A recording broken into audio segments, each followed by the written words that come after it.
I think what you've seen over the 30 or so years that the COP process has been going on is an increasing frustration and tension as the climate crisis gets worse and worse and worse, as its impacts become more and more real, and because as those in the know, the scientists and so on, get more and more frightened and worried, yet the COP process itself becomes even more bureaucratic and even more bloated, and still hasn't really got a way of breaking from the fossil fuel system that we need to do. So I think COP is flawed, and we would need to have an entirely new thing.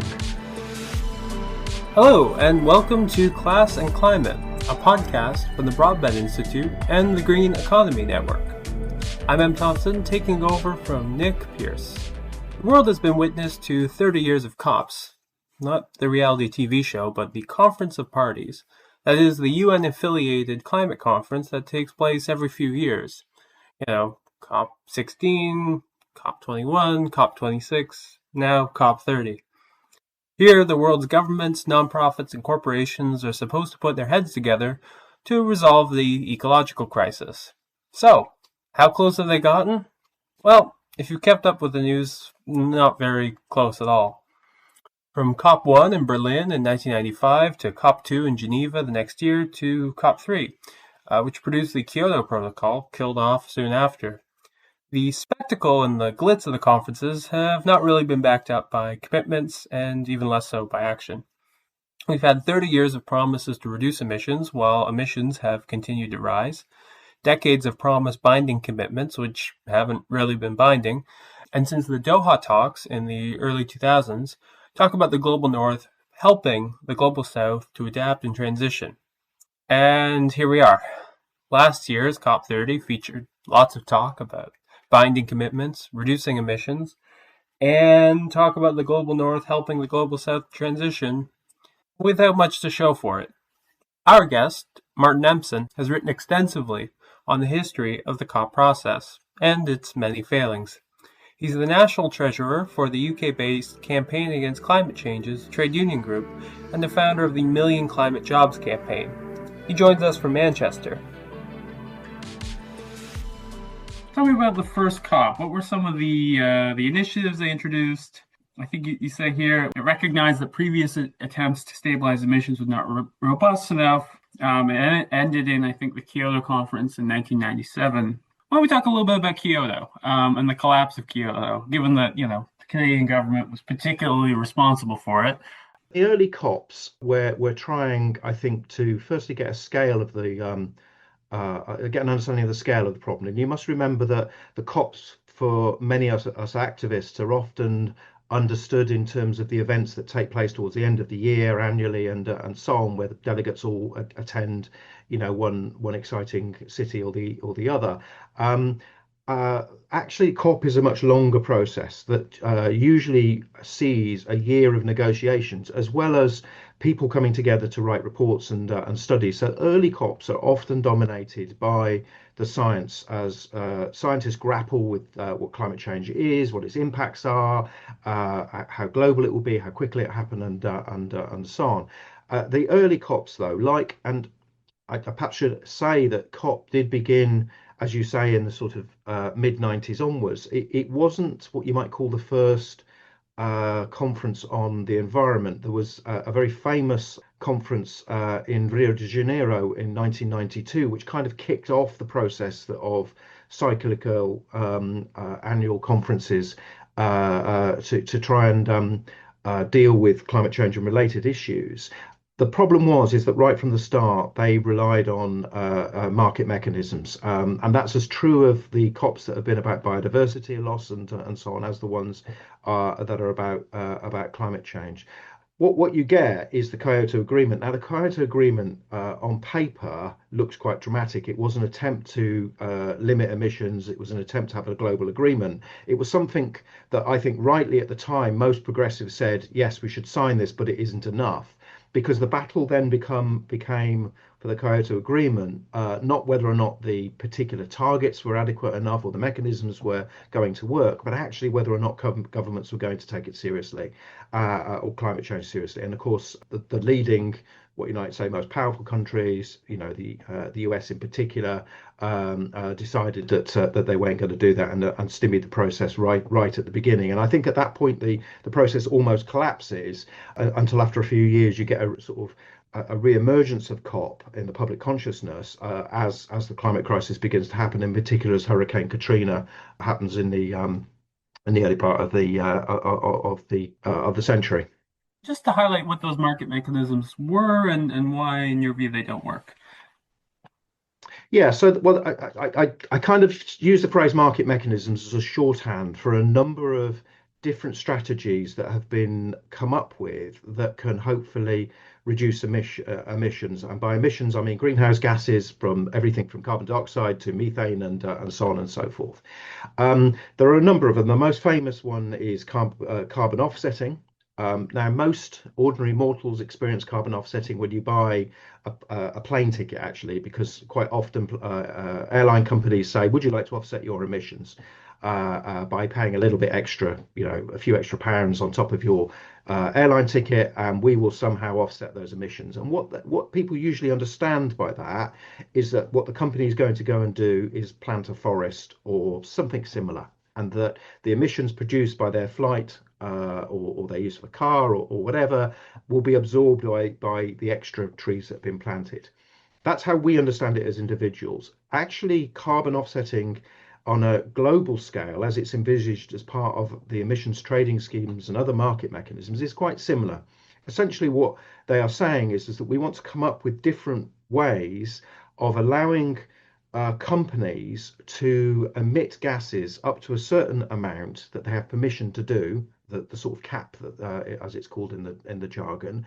And if they want to emit more gases than that, then they have to buy the right to do that. There comes the carbon trading bit.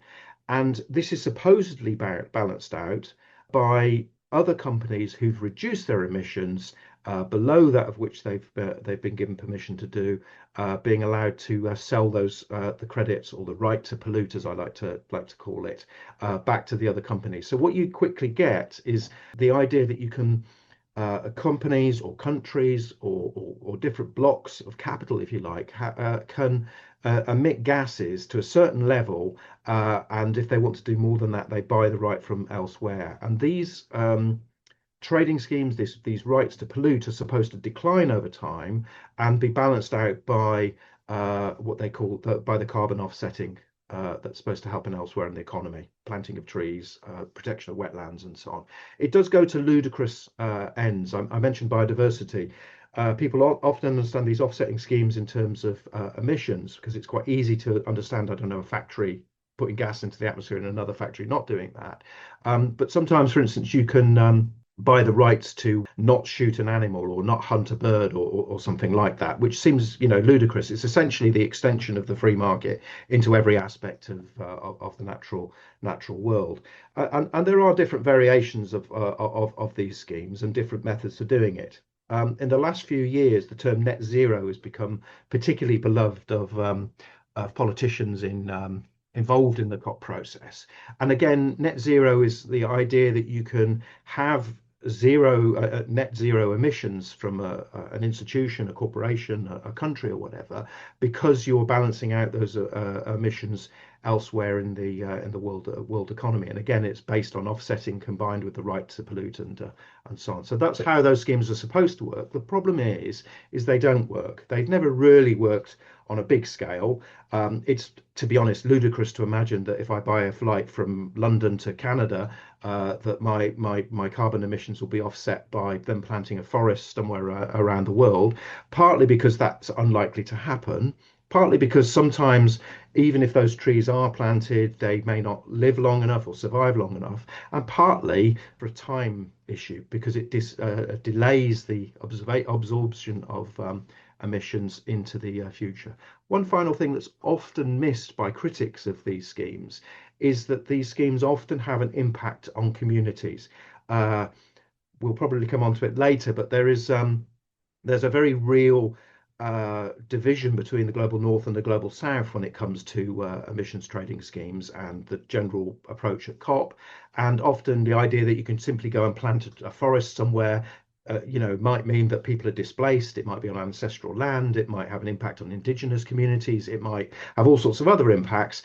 Yet it looks like this superficially good thing to do because everyone likes a tree, actually ignoring the social impacts of those processes elsewhere. Yeah, that's actually fascinating. There's kind of two examples of that come to mind immediately. One was a couple years ago when the Canadian government announced the Beta Nord offshore drilling project on the East Coast. The environment minister, who used to be like a Greenpeace bureaucrat, I said, "Hey, it's going to produce like 1 million barrels of oil, and it's an incredibly sensitive ecological site, but it'll be net zero by 2050." No one's ever thought of making a net zero offshore drilling project, and the reason why is because it's absurd. Yeah. It's a ridiculous idea. It's based entirely on the idea that it's acceptable to allow emissions to continue if you say you're going to do something in the future, and it's an escape because it means that actually you don't have to reduce emissions. Yeah, That's before we get onto the corruption and the rest of it that's often inherent to these schemes. yeah, and even then, the net zero would only be the oil extraction, not actually the oil that gets burned. The other is the Canadian government just canceled its plan to build, I think it was 2 million trees. One of the reasons why, and I think you highlight this in your pamphlet, that's not necessarily a foolproof strategy is also because of all the wildfires that increase in frequency. Like, actually, Canada's forests, there's a lot of them, are no longer a net carbon sink because of all the wildfires. I mean, it's a terrifying, terrifying statistic. Um, I think in the case of also the division in the global north and global south, you've also talked a little bit about how forests are also a cover for kind of very unpopular extractive projects as well. Can you talk to me a little bit about that? The kind of net zero plans and the tree planting processes. Well, yes. I mean, the problem is that the sort of forest that is going to be very efficient, to use a sort of slightly inadequate scientific term, at absorbing carbon dioxide from the atmosphere is not going to be the sort of monocultural pine wood forests that are typically planted by a carbon offsetting company. And in fact, those types of forests are more useful because they have fast going trees that can be cut down quickly for producing I don't know, paper or wood chip or whatever. They're also incredibly negative because they're very, very bad for biodiversity. Single types of trees evenly spaced over a hillside doesn't actually encourage birds and animals and insects and so on. The other problem is, as you've mentioned, is they're incredibly vulnerable to wildfire. And the big wildfires that took place in Turkey last year and Greece and so on, many of the fires actually burnt down forests that had been built, or at least if they hadn't been planted for offsetting, they had been linked and built into offsetting schemes. Because the other bizarre aspect of the whole carbon aspect offsetting process is that you don't even necessarily have to plant trees. You can just say, I'm not going to cut down some trees, and that will, they're going to have a longer life, thus they're going to absorb more carbon. I mean, it's a sort of farcical algebra of conservation. I also want to mention in passing that the question of forests was integral to the recent COP30 conference. It was deliberately held in the Amazon, as I'm sure you're aware. The Brazilian President Lula made a big point of inviting people to the Amazon, not to Brazil, come to the Amazon, see the lungs of the planet, and so on and so forth.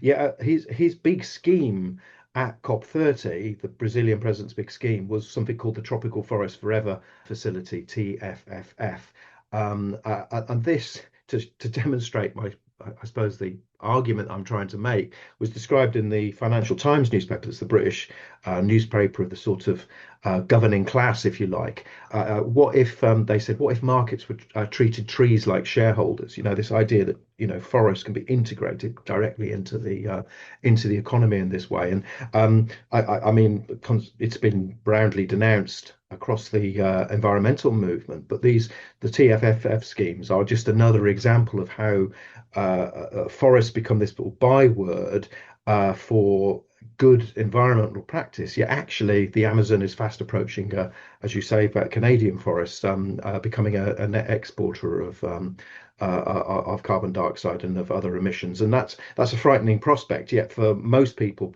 politicians stand up and say, "Hey, we've planted a tree." Everyone thinks that's a good thing. It's the thing I remember doing at school when we planted a tree in the yard or whatever. And actually, it's nothing like that at all. It's a very cynical maneuver. Now, I want to just move back a little bit to the Doha COP. Also, I think where you start to see the first acknowledgement that the burden of the ecological crisis is not split equally between the global north and the global south, and some acknowledgement that the global north has a responsibility to help pay for the climate mitigation efforts of the global south. Now, that's been a long-standing problem at recent COPs in particular. They had some discussion about raising, I think it was $1 trillion for climate mitigation for the 26 poorest countries. The problem was is that the rich countries refused to offer up the funding. And yet, the wealth clearly exists. 100 corporations that are responsible for 71% of emissions, making trillions of dollars in profit. And the second is those 26 poorest countries are still expected to pay trillions of dollars in debt servicing costs. It's just such a disgusting example of how resources are squandered by this system. Yes, and this again brings me back to the comments I made earlier about how COP, there's a danger in seeing COP as a solution, because one of the great victories in Paris was the establishment of a mitigation fund for the poorest nations, as you say. Yet when it was first set up, there wasn't a single dollar assigned to it. It was just this empty bank account that said, this is the amount of money we need. And yet that was seen as a victory. And I suppose in one sense it was, because at least on paper there was this commitment from the signatory nations that they would at some point fill this bank account. The most recent COP in Brazil, COP 30, tripled that amount. I think it's now 346 million US dollars that's needed. But again, the money comes nowhere near. I think they've raised about 130. Often the way it's done is that the various governments say, well, we will commit some money, but we're not actually going to give physical cash. What we're going to do is we're going to say we're going to write off some debt, or we're going to, find another way, another economic trick to say we've paid some money across that's supposed to allow other nations to mitigate the crisis. And of course, it doesn't work like that, because everyone's ducking around the real issue, which is at some point someone is going to have to spend a very large amount of money building seawalls, building renewable wind turbines, rebuilding electricity grids, etc., etc., and that will require cold hard cash. It's not going to happen magically. It again makes the signatories to COP look better than they are. I mean, the other most striking thing is none of the COPs have actually mentioned the question of militarism either. Then they're not legally required to be part of the recorded emissions. They're never included, and it's a whole grey area. And I was at a meeting of trade unionists recently. We had this conversation, and there was a very interesting point made where someone said, how much emissions does an American B-52 make when it flies to bomb somewhere, or the US Navy, or Britain's submarines or whatever. And that is important because it is hidden. We don't know how much the emissions come from these incredibly complex and big machines.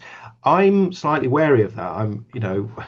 Because I don't think the argument to say stop genocide in the Middle East or stop the invasion of Venezuela is going to be particularly won by saying we can't do it because it will cause emissions and it will cause fires. I think we have to argue that the question of militarism and imperialism is closely tied to a global system that needs oil and will use military power to extend influence over nations that have oil. And there is a very good argument that says, why is there money to build Trident nuclear submarines in Britain when our hospitals are crying out for funding and everything else. And the amount of money spent on these projects, if it was directed to the building of the infrastructure needed to deal with climate change, you could also make the argument actually that would have a much better impact economically in terms of jobs, in terms of wealth redistribution, than spending it on a new submarine or a new aircraft carrier. Which again begs the question, why do they prioritize this? Because actually they're not, it demonstrates that they're not interested in that they're using it to build more machines that they can use to protect their interests elsewhere. There's an inherent problem in how the crisis is depoliticized, a deeply technocratic way where there aren't adversaries in the COP process, right? COP, it always includes oil and mining companies who apparently have an interest in ending the climate crisis even though they're causing it. I think there's a problem with the view of these kind of targets without looking at the actual material processes in the production cycle. We have carbon levels, we have offsets. We don't actually talk much about what production and what emissions are going in the atmosphere and how production could be changed. There's just kind of numbers. Yeah, I think that's right. One of the greatest tricks the politicians and the oil, gas, and coal companies have done is to reconstruct or reframe the climate crisis, indeed the wider environmental crises, as technical issues that can be solved through the right technology or the right application of technology, and separate them off from the social, economic, and political context with which they take them in. I mean, the easiest way to explain this is to say, like, we all know if we want to stop emissions, then we should stop burning fossil fuels. So why don't we do that? What is the barrier in, I don't know, Canada, Britain, Europe, to stopping us burning fossil fuels? It isn't because people like you and me have a couple of barrels of oil in the back of our houses that we want to get rid of. It's actually because we live in a society that's structured to require fossil fuels, and as a result of that, sees fossil fuel corporations as being some of the most important parts of the economy that have to be placated and looked after. And all of the big corporations globally, the richest and most powerful ones, in some form or the other, rely on their on oil or gas or coal, from car companies to distribution companies to the companies that get the oil out of the ground. However positive a COP has been in some respects, what you never get is that commitment to phase out fossil fuels written in ink on that final declaration, because they cannot make that commitment and will do anything to avoid it. That in a sense has been the big political battle at the last few COPs that we've seen. The feasibility of immediately replacing fossil fuels is a technical question, but what you see is a complete lack of any real discussion or interventions around changing modes of production and consumption. Like the idea that, like, oh, actually you should invest in public transit. It isn't sustainable for people to rely on private automobiles for the foreseeable future, but it's not compatible with austerity. It's not compatible with the priorities of, particularly the auto industry. It's not compatible with kind of the private consumption and the private market. And so it's not a discussion that could be had. But, we're all personally supposed to look after our carbon footprint. Yeah, a carbon footprint, a scheme that was consciously invented by the oil companies themselves to shift the blame onto the consumer and to the individual rather than the collective. I mean, I think another fascinating way of approaching this question and exploring it is to think about the people who are in the boardrooms of the fossil fuel companies themselves, because actually I suspect that most of them care about the future in some ways. They worry about their grandchildren or whatever, just as all of the rest of the world does. Yet they behave in a way that makes it more likely that their grandchildren and indeed millions of other people will suffer. Why is it? It's because they live in an economic system that compels them to behave in a particular way and to run corporations in a particular way, or risk going bankrupt and losing everything. And that motive for that compulsion to make people behave ways that they do is an intrinsic part of capitalism. I mean, Karl Marx writes about it in Capital, about the compulsion that makes capitalists accumulate all the time and seek more and more profits, even though there's no real rationality to it. And that means that because they're compelled to behave in a particular way, they then have to look to solutions that allow them to continue behaving in that way, as a sort of fig leaf for doing something. And the individual who's best, I suppose, the best example of this is Bill Gates, a man who's books on climate change begin with the threat and the fear and the worry of climate change, an awareness, a self-awareness that demonstrates he knows he's part of the problem, and then a desperate hunting for new technological solutions, which, by the way, also make him money if they're implemented, that can allow him and his friends in big business to continue doing what they do. I think the absurdity of like everyone's invited to the party. Like I think one of the sillier ones was that this last COP there were COP branded cruise ships and private company and private Yes. jet airliners. It's like, oh, everyone just gets to keep making money, and we can pretend we're solving the climate crisis.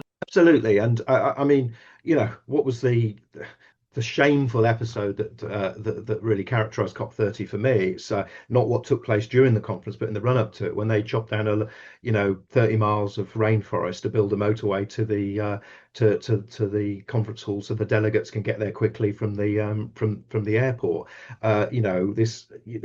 This logic that what we're doing allows us to behave like this is quite frightening. But it reflects a sort of attitude to the natural world that says we and our decisions dominate the natural world. We shape the natural world. It's something for us to control, not a reflection of the reality, which is that we are part of the natural world, and society is linked to the natural world, and we have has an impact when we do stuff.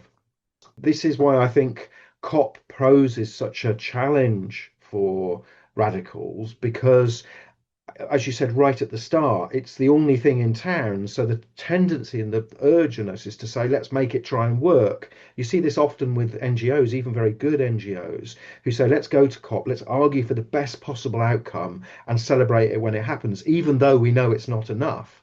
It's right to try and lobby and pressure and protest and so on. But actually, unless you're also saying we have to shatter apart the system that can see COP as the only solution, then you won't actually get anywhere. And 30 years later, we still haven't reduced those emissions. Emissions are still going up. The environment is still worse. If the system functioned, or could function anyway, surely over the last 3 decades it would have come through. And that's why I see COP, for me, as an activist, as a trade unionist, as an environmentalist, as a socialist, I see COP as a place that we can organise around, if you like, or an opportunity to talk about these issues and mobilise around them, less than the solution itself. For a long time, I've been part of the campaign against climate change in Britain, which is actually closely associated with COP, because it was originally came up as a way of mobilising protests in the UK around the need for international climate agreements. We've had for many years a trade union network, of which I've been a long-standing member, and I'm the treasurer nationally of the organisation. We've done 2 things, one of which is to work within the trade union movement to argue for awareness around climate change, but also to argue that climate change is a class issue. It's a working class issue. It's an issue for ordinary people, both in terms of the work they do and in terms of the impacts of climate change. And the second thing we've done is to try and make solutions to the climate crisis ones that are of interest to the trade union movement.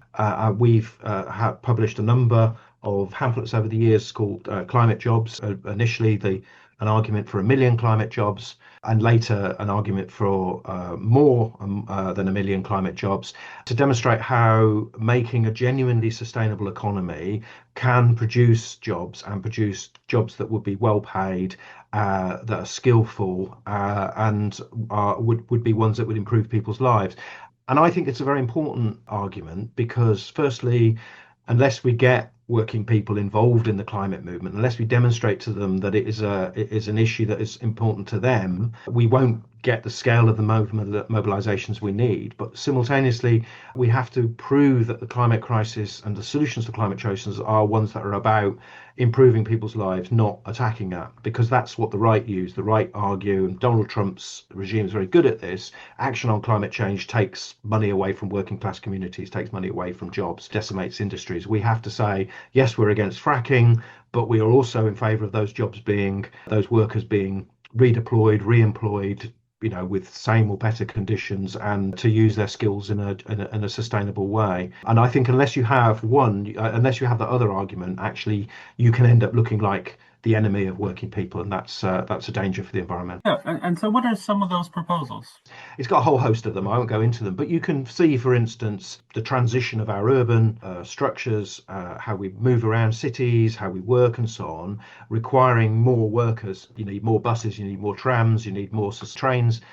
So you can see how you would require more work. It's true that the energy systems, renewable energy systems, tend to require more jobs per kilowatt than fossil fuel-based systems.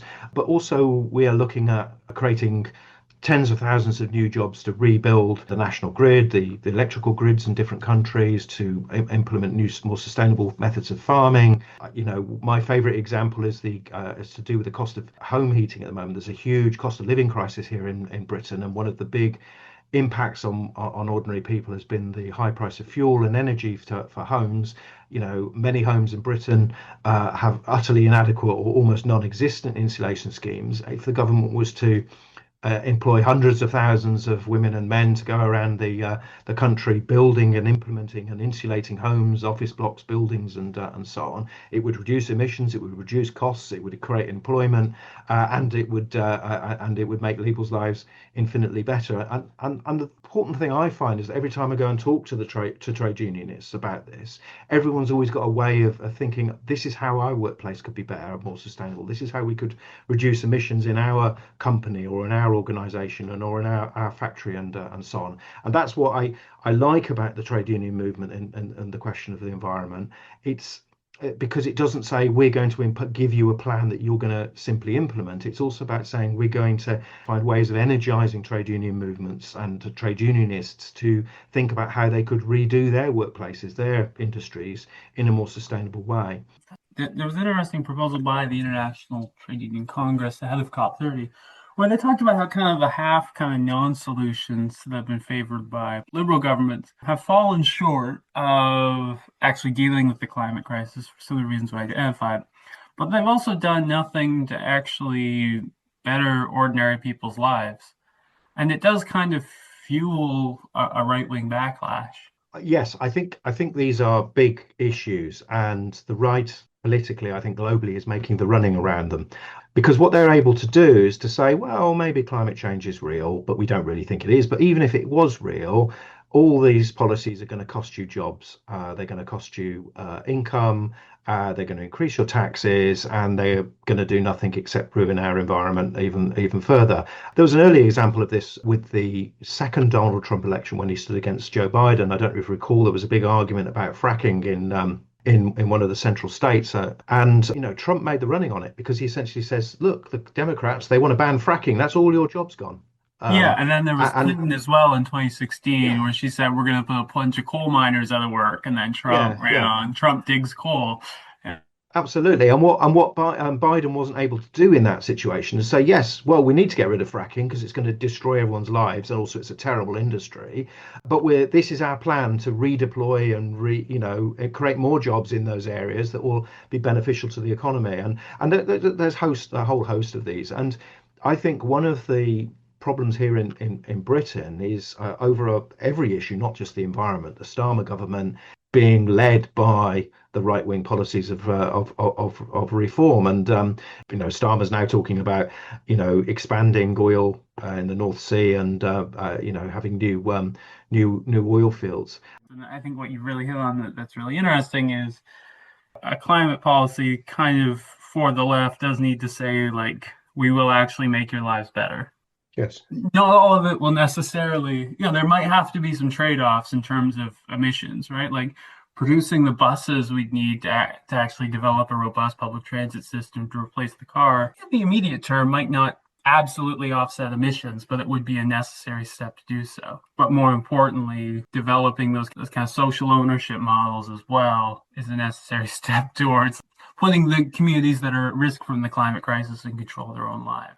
Yes, and I think this brings an interesting question, because I don't necessarily think it's for us as people, activists in the global north, to necessarily say to everyone else how they should develop their own economies. I mean, for instance, could you and I say legitimately to a group of people in Sudan, no, you can't build a coal-powered power station? I think what we want to do is to create the sort of social movements and the global understanding of climate change that actually empowers people in the rest of the world to say, we're going to do this in a sustainable way. But actually also, we have to recognize that some of the battles that are going to take place are actually going to be ones over the right to emit. I mean, and this is always the difficulty, I think, for trade unionists. If there was a group of coal miners in Britain, there are still a handful of them left on strike to defend their jobs, we would have to go down as environmentalists and say, we stand with you. But actually, the longer term vision has to be, how can you transition those jobs and that economy into something more sustainable? But my argument has always been that a group of workers who fought and won to defend their jobs or their conditions are more likely to think, what can we do differently? How could it be organized? Workers that have been defeated and demoralized are actually not less likely to be able to think, how could we run our communities and our economies differently? So, and that's not just for emissions. It's true of the fishing industry, for instance, or other impact industries, the arms industry. People who made F-35 bombers that you talk about there go on strike, we should go to them and say, we support your strike, but actually we want you to fight and win to transform your workplaces into something that can be more useful to humanity. When I do meetings on the environment as socialists, what I tend to finish up on, though, and I think it really flows from what you said, is that we have to have a vision of a society where things are organized differently. And where does that society come from? It has to come from mass movements from below.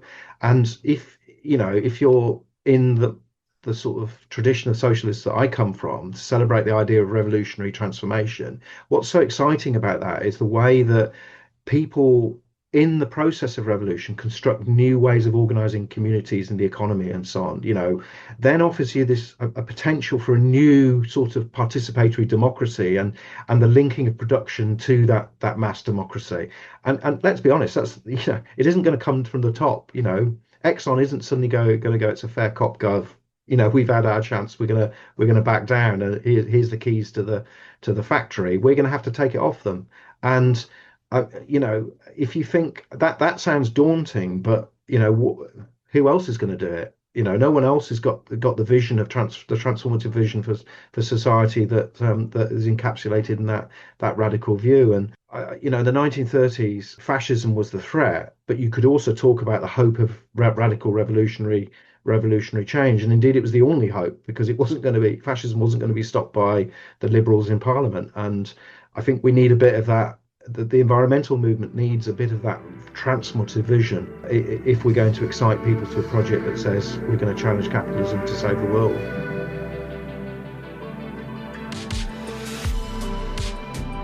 That's it for me. Class and Climate is a joint project of the Green Economy Network and the Broadman Institute. The show is written by myself, Em Thompson. Clem Nopos creates its theme music and edits it. And if you like this show, please share it with a friend. You can find other episodes online at perspectivesjournal.ca.